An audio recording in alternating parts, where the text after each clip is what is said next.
ke mai luna mai e. O nā mea una no e au, o nā mele.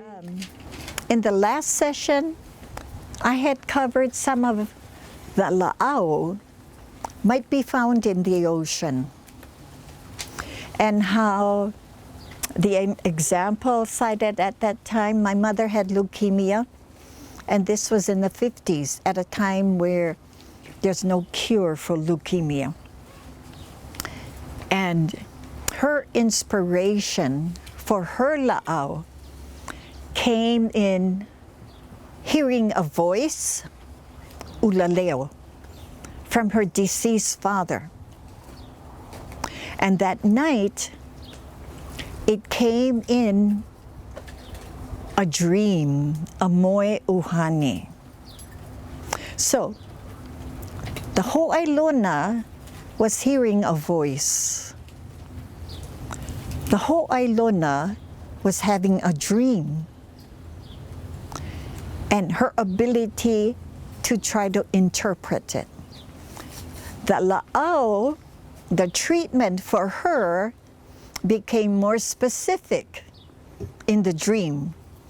The voice she heard told her, "You're looking in the stream, and there's your medicine." And all she saw was a dirty limu flowing down the stream. And she said, "We no eat that kind limu." So, but it alerted her that it was going to be some form of algae, plant life. In the dream at night, her father specified the laʻau and the treatment process. Okay. So, science, knowledge in a very scientific manner is part of learning in Laʻau Lapaʻau. But open yourselves to spirituality that comes from the spiritual world of beloved deceased kupuna. So the connection for today is that spiritual world. And I had talked in the past about different methods of self-care. Pule was one of it. Okay. So, by way of example, the pule uttered for us in that circle identified the entity that you're calling upon for help. Sometimes you might call on Tutu to come and give you guidance. Sometimes you may call on a specific aumakua because you're in the ocean and you're in the geographical domain of that aumakua, like a shark. Sharks are very geographical, and so you're calling upon it. The other day in class, we had a haumana talk about turtles. That's the family line of aumakua. And so, open yourselves to that possibility of spiritual forms that guide you to laʻau treatment. And know that these spiritual forms that give you the treatment, medicine, and process is only for you, yourself. It's not for other people. Yeah? So that's how family knowledge and treatment is passed down. So because it came from my grandfather to my mama, I make sure as a preventive, I eat limu kohu. Once a week, I eat limu kohu. And I'm so particular about the limu kohu I eat because limu kohu from different places doesn't have the strength like certain places that I know of. Yeah. So in that way, not all limu kohu is the medicine. Yeah. But in the dream, my tutu told her, you look for the limu kohu that is bright red and dark in color. Because got some limu kohu on the papa at the edges. It's kind of grayish, brownish. It's limu kohu, but not necessarily for medicine. And you know, Laʻau Lapaʻau people will tell you, Hawaiian medicine, don't expect it to be sweet. If you ever have to drink noni, you get rudely awakened by the bitterness. If you have to chew for laryngitis, yeah, and the glands up here, you chew on uhalo, the roots, or you make the juice that can come from it. It is bitter, bitter, and I cry when I was young. My father made me chew that. So when we went in that morning to check in for the surgery, they checked me again. Was gone. The glands had shrunk. I didn't need the surgery. And they cannot explain how come. Because the week before, it was there. It was shining bright, sparkling, and said, you gotta take me out, you gotta take me out. But the very morning for the surgery to happen, it had shrunk, and I have never had a recurring incidence for this. Yeah. So, Laʻau Lapaʻau is also related to prescriptions for treatment from the spiritual world. Yeah. Now let's look at ho'ailona, because from the spiritual world, there's always going to be some kind of signal that alerts you. My family is coming out of concern for me and love for me, and they're going to give me a message, so I have to prepare myself and open. Because whatever that ho'ailona is coming is going to require me to act on it.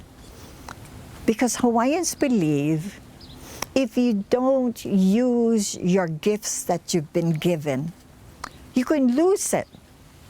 So lack of action results in loss of special gifts that you have.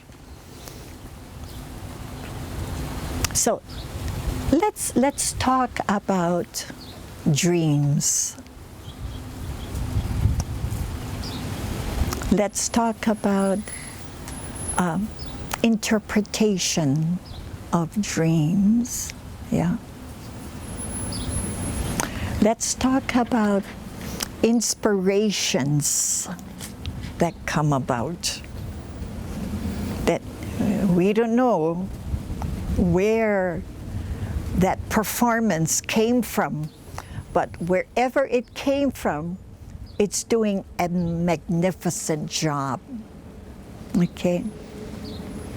So let me begin a mo'olelo, and this is a prelude to the last 3 sessions we have together, where you will be allowed to share your mo'olelo and to see if you can identify the ho'ailona name, if you can identify the source of the inspiration, yeah, and if you can tie in many of the Hawaiian concepts that we covered from the first beginning class.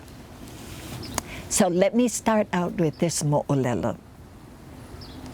I may have said it before, but I'm going to repeat it now in the context of self-care. When you are pono, from your piko down to this piko, to the Pico of the Ma'i.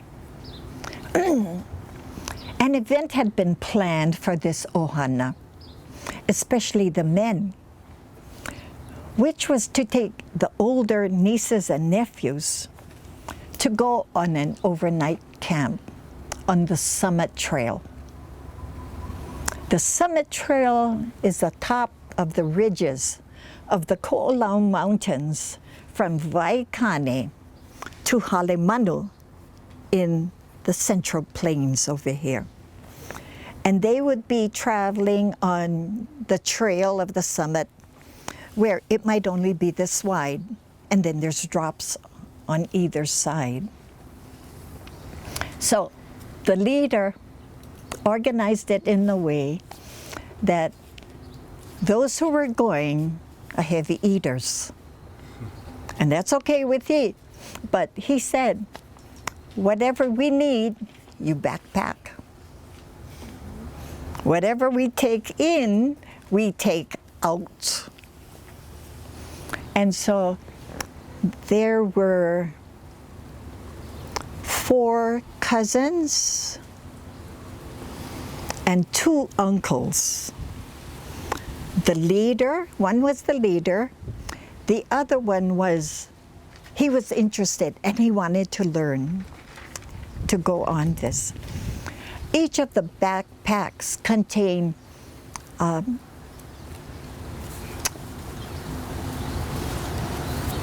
emergency food rations, the military type. So you can break it open and then you have least disposable. So they distributed the weight. Overnight might be, because I had cousins raised in the city who don't go walking and making it, so they don't know how to rough it. And so he had to prepare for the slowest person. But it was an effort in the ohana to give the males an opportunity of rigor and strenuous exercise and an opportunity to practice alertness. So they had to pack one of the tarps just in case. They had to build a shelter up against the cliffside. The week before, it had been raining. But 2 days before, the sun came out and the prediction for the weather was it's going to be sunny for the next 7 days. So it appeared that the signs were there, it's okay to go. The average weight of the people who went would have been about 180, 190 pounds. On the upper extreme, it was 265 pounds. On the lower extreme, the skinniest person was there was only about 135 pounds, really skinny and lanky. So before leaving, I had noticed a coil of rope that was thick. One that we have used in Makahiki when we play the game, huki. You know, so I told one of the young men, and my nephew was about 190 pounds. And I deemed him to be strong enough with what he had to carry. But I said, you must take this rope with you. And he said, oh, Uncle told me, no need. I said, I don't care what Uncle told you. Take it with you. So they went. And the plan was, I drove them up to the gates at Waikane. And because my husband was raised in Waihole, and you know, the trails for the people of ancient traveling and access to things, he really believed it. And he would let people know, I'm from Waihole, but I have traveled over here and I've hiked all these trails You cannot stop me, not even this chain link fence. Nobody stopped him. So he took the family, the ohana, they went. I pulley for them, and I don't think about them because I don't want my worry to go to them. So we drive over to the other side, Halemanu. And it's some distance from the ridge line to where the road ends. So we're waiting where the road ends. They come down and they are so exhausted. My son, the youngest of them all, he's the one that's got to be ahead. He like run in front of the whole pack. And, you know, he's at that stage. And so he's the first. He said, Ma, wait till you hear what happened to us. And now I'm getting excited. What? He said, Uncle almost died. My heart sinks. And so I sit down and I say, Apule, I'm so grateful. They all made it through. That's the first thing I did. I did that pule. Yeah? So the story was, when they got up to the ridge, they found that the mountainside that was heavily forested didn't dry out enough in the 2 days so that the soil was compacted. It had only dried enough so that the moisture left the grains of the soil still loosely attached to the side.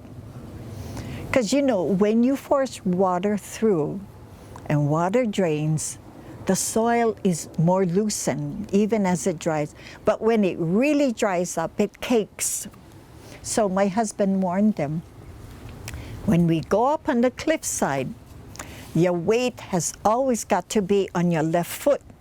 It's the side against the mountain. So you move your weight to the side that's protected.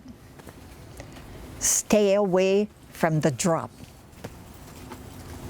So preoccupied with my body aches. Oh, I never hiked like this in all my life with 50-pound back. The one that was 265 pounds made one mistake. Put heavy weight on that one side. Dropped 25 feet down the cliff. In the hiking, the younger ones, like I described, eager to get ahead, there were 3 of them. So they kind of moved ahead. So my husband, being the leader, had to keep up with them. But the other 3 that were back kind of lingered. So one fell down, the other 2 were hanging on. At that point, my nephew that I had said, you take this rope, called my son, tied another rope around his waist to scramble down to where the uncle was, and to take this big rope and secure it around him. Now, we've always had a running match with my son, because for many years, our whole family participated with Boy Scouts, not Girl Scouts. So in the years of doing the Boy Scouts annual camp up at Pupukea, we learned how to do knots, secure knots, and slip knots, and all of that. My son was always part of it, but we noticed he never stayed for the full session. He always left. So the story goes on, he took both down. The big rope he tied around the uncle. Lo and behold, how he recalled how to tie that knot, because that knot is the one that saved his uncle's life. It didn't unravel. It saved his uncle's life. And he found a shoot of ohia coming out of the mountainside, and he tried it with his foot. So he told the uncle, "You rest here, and you rest on this rock." He scrambled back up to the trail, and he went after the rest of the party. Took him at least 15-20 minutes to catch up to them. All he said was, "Uncle fell off off the side and is falling down the pali, and he needs help." The Boy Scout thinking, survival kicks in. And my husband was a member of the Boy Scouts for years, so kind of automatic for him, yeah. So this, and this, okay, let's go. It took them half an hour to get to the site. My son just ran. He took extra rope.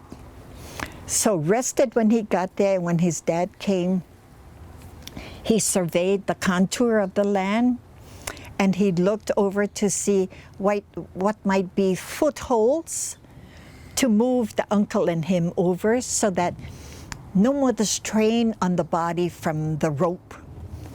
And uncle had been on the cliffside for maybe about an hour, and he was already feeling gravity pulling on his weight, so that the strain on his body and the muscles, and he could feel the muscles pulling, yeah.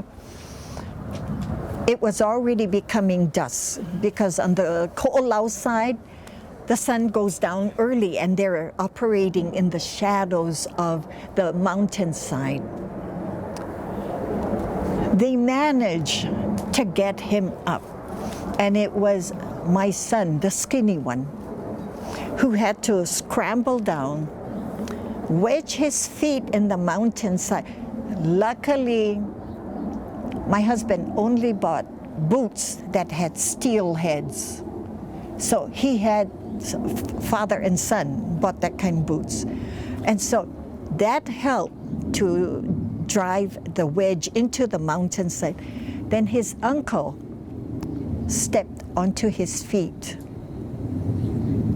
to wedge himself in the puka as my son took his son out. And then my son would edge over to the next. And the direction came from on top. There is a thick ohia branch that's coming out from the mountainside. Shake on it and see if it's going to hold. My son did that.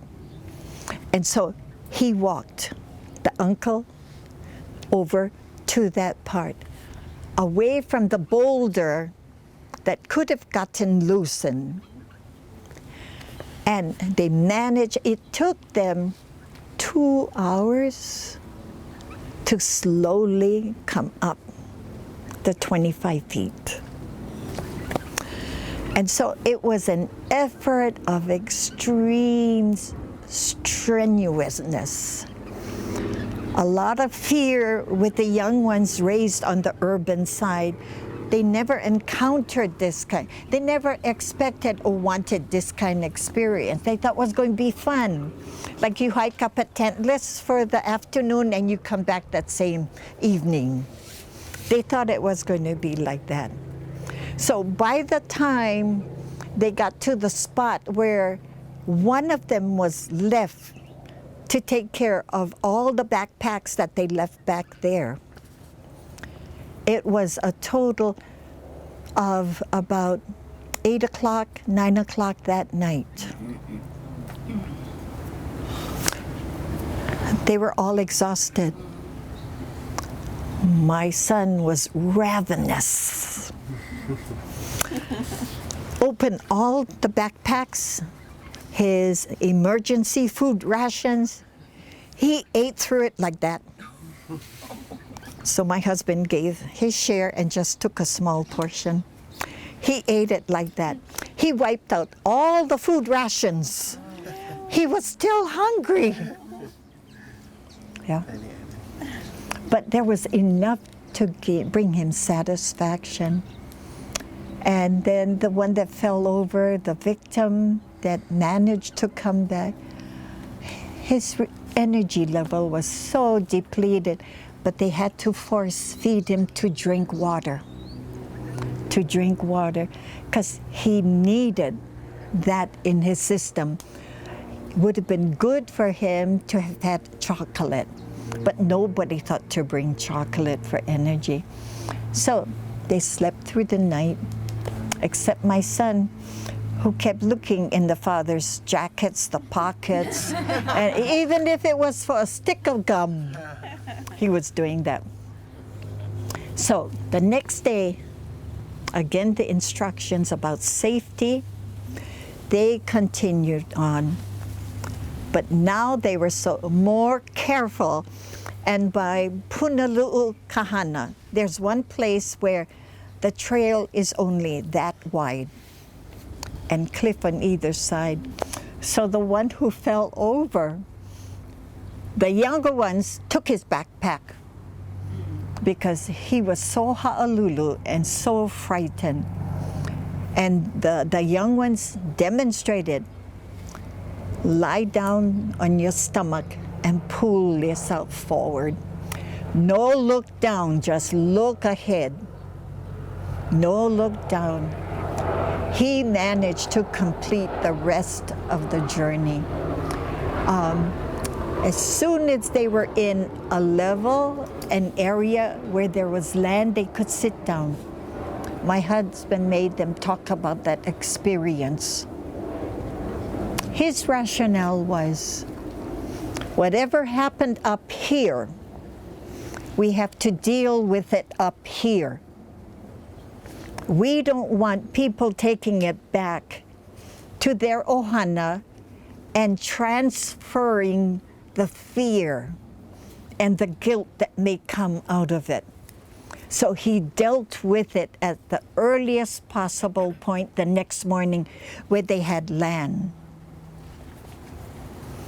So we waited, and I said, how come? They said they're going to be down here. It took us another hour and a half just waiting before they came down. And then when they came down, my husband said, we don't talk now, but we just get on the cars and we go home. We all agreed we're going to go back to a certain place. We take everything from the camping, we put it away, we clean it up. You got a good meal for us? I said, yeah, I get stew and poi and rice. He said, that's what we need. We need that anchor, home, soul food. And so that's what happened. Only after they ate, then my husband led the discussion with everybody, sharing it with the family of the people that went. Okay. The unusual things, the fact I don't know why I told my nephew about that rope. Even if my husband said, no need. I said, no, listen to Uncle, I'm your auntie. He carried it and he took it because that was the lifeline for him. Yeah.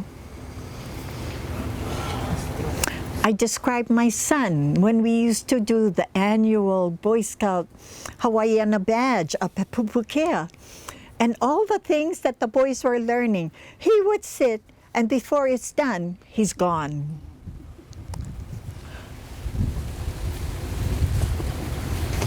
He always, my family, and those of us that would participate in the training up at Pupukea, Likeke is the last Boy Scout. My husband is the last Boy Scout.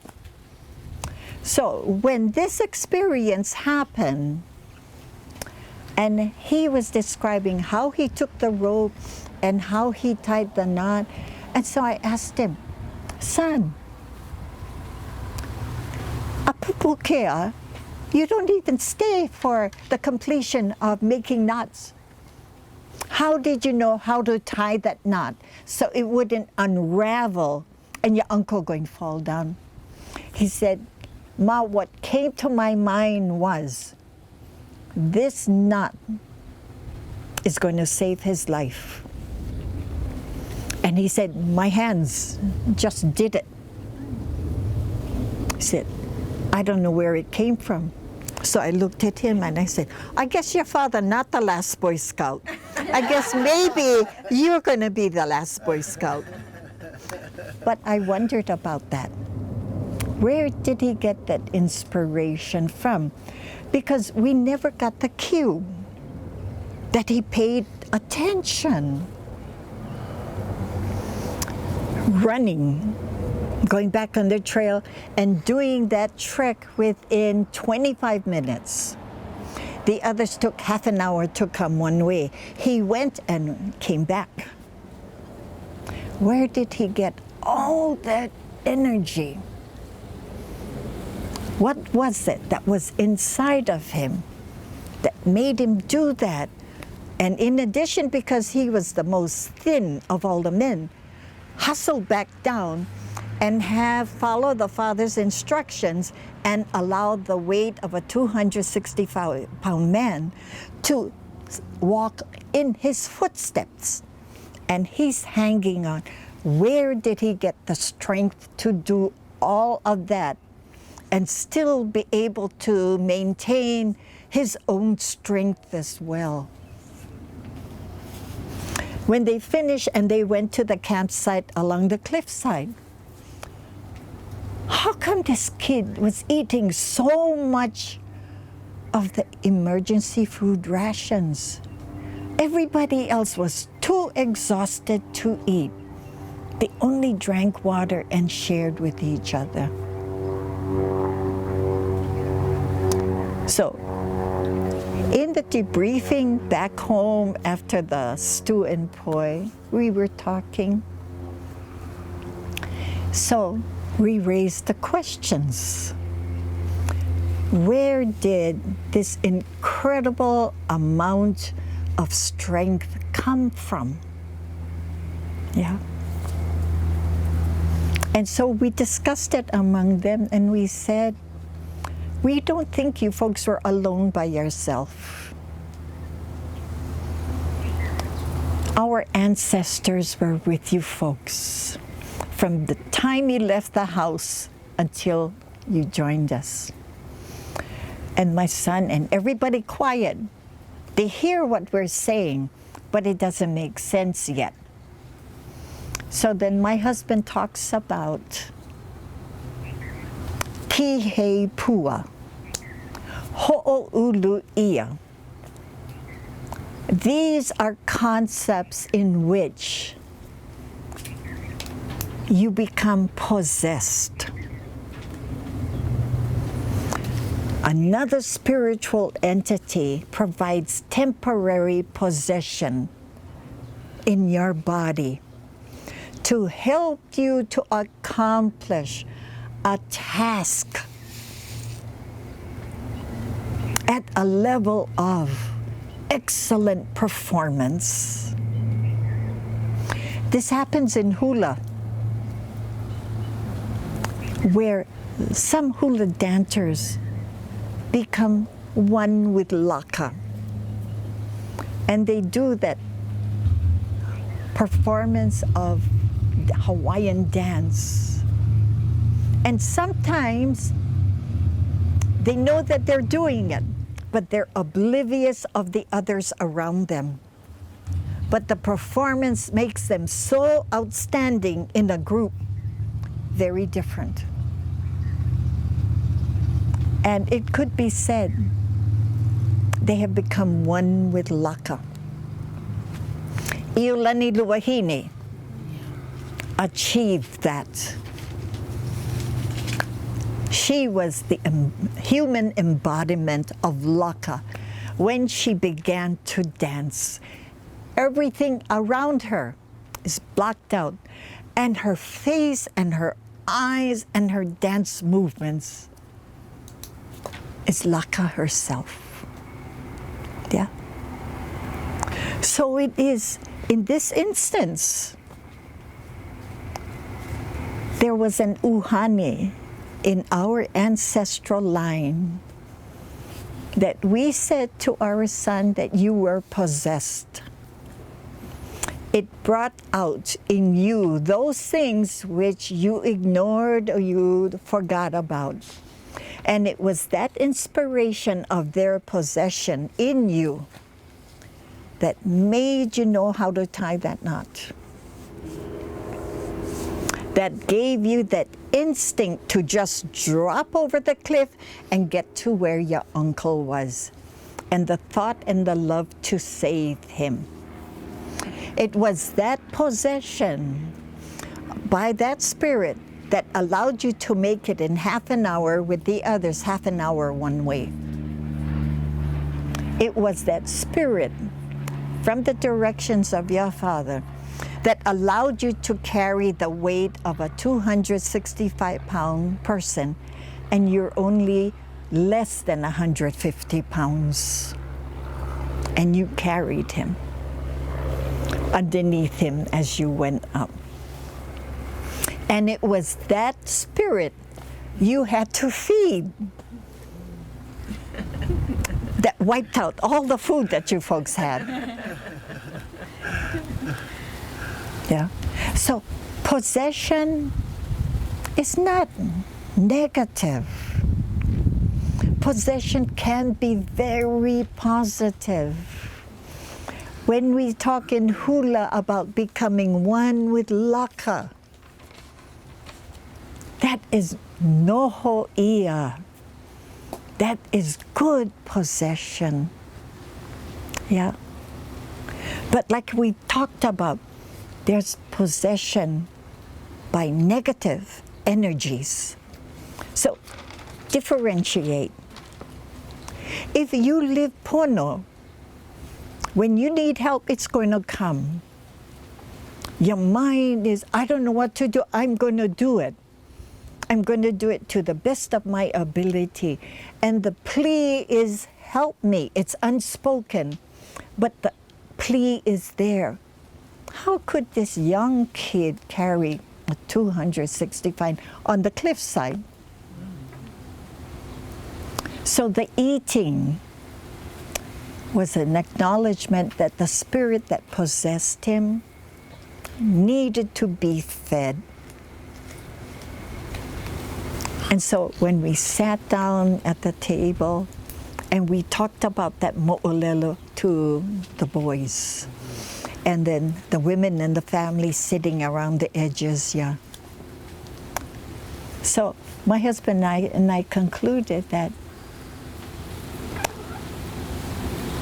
our family in the world beyond, in the dimension of Uhane, they're still with us. And it was very evident. So we give thanks to everybody that was there. But we have to malama our ancestors because their teachings come down. And that's the first time my other nephews ever had a Hawaiian experience. They couldn't believe how the cousin knew how to tie that rope. In all of the excitement and the rush for urgency to get the help. Couldn't believe that. And then the strength that he had to have the uncle walk on his feet. Yeah. And then on top of that, they couldn't believe how he ate so much food. But when we explained the Hawaiian side, it finally connected for them that they had a Hawaiian experience. Luckily for my family, my husband and I could sit down with them and process the experience. So they had a positive outlook. Because usually when we hear about Hawaiian experiences, it's the bad, it's the negative, it's the scary kind, yeah? But the experiences that they had were very positive, and they were solution-oriented. An emergency, and the solution, the treatment came. So we stress for my family, don't be afraid of Hawaiian experiences, because with every Hawaiian experience, there is a solution. If it's not from you, it's from the uhani of the ohana. Yeah. So, in this experience, what was the ho'ailona? On the rope, it was just a hunch. It was just a hunch. And I cannot even explain why I insisted. And my husband is the acknowledged haku for his side of the ohana. And in my side of my ohana, I'm the one that all of my cousins and my aunties turn to for Hawaiian things. So I pulled rank over my husband. And I told my nephew, never mind what he says, I'm your auntie. Yeah. So this is how ranking, haku, the status of haku in ohana comes to play.